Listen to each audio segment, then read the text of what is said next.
Sleeping restlessly, feeling irritable or moody, forgetting little things, and feeling overwhelmed and isolated? Don't worry, we've all been there. You're probably just stressed out. Stress isn't always a bad thing. It can be handy for a burst of extra energy and focus, like when you're playing a competitive sport or have to speak in public. But when it's continuous, the kind most of us face day in and day out, it actually begins to change your brain. Chronic stress, like being overworked or having arguments at home, can affect brain size, its structure, and how it functions, right down to the level of your genes. Stress begins with something called the hypothalamus-pituitary-adrenal axis, a series of interactions between endocrine glands in the brain and on the kidney, which controls your body's reaction to stress. When your brain detects a stressful situation, your HPA axis is instantly activated and releases a hormone called cortisol, which primes your body for instant action. But high levels of cortisol over long periods of time wreak havoc on your brain. For example, chronic stress increases the activity level and number of neural connections in the amygdala, your brain's fear center. And as levels of cortisol rise, electric signals in your hippocampus, the part of the brain associated with learning, memories, and stress control, deteriorate.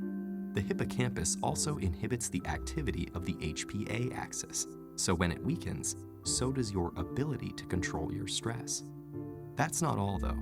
Cortisol can literally cause your brain to shrink in size. Too much of it results in the loss of synaptic connections between neurons and the shrinking of your prefrontal cortex, the part of your brain that regulates behaviors like concentration, decision-making, judgment, and social interaction. It also leads to fewer new brain cells being made in the hippocampus. This means chronic stress might make it harder for you to learn and remember things, and also set the stage for more serious mental problems like depression and eventually Alzheimer's disease. The effects of stress may filter right down to your brain's DNA. An experiment showed that the amount of nurturing a mother rat provides its newborn baby plays a part in determining how that baby responds to stress later in life. The pups of nurturing moms turned out less sensitive to stress because their brains developed more cortisol receptors, which stick to cortisol and dampen the stress response.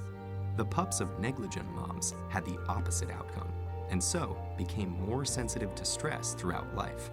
These are considered epigenetic changes, meaning that they affect which genes are expressed without directly changing the genetic code. And these changes can be reversed if the moms are swapped. But there's a surprising result. The epigenetic changes caused by one single mother rat were passed down to many generations of rats after her. In other words, the results of these actions were inheritable. It's not all bad news, though. There are many ways to reverse what cortisol does to your stressed brain.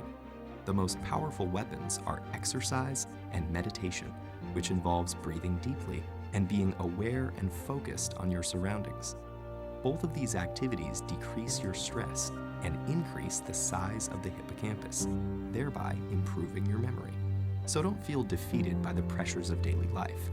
Get in control of your stress before it takes control of you.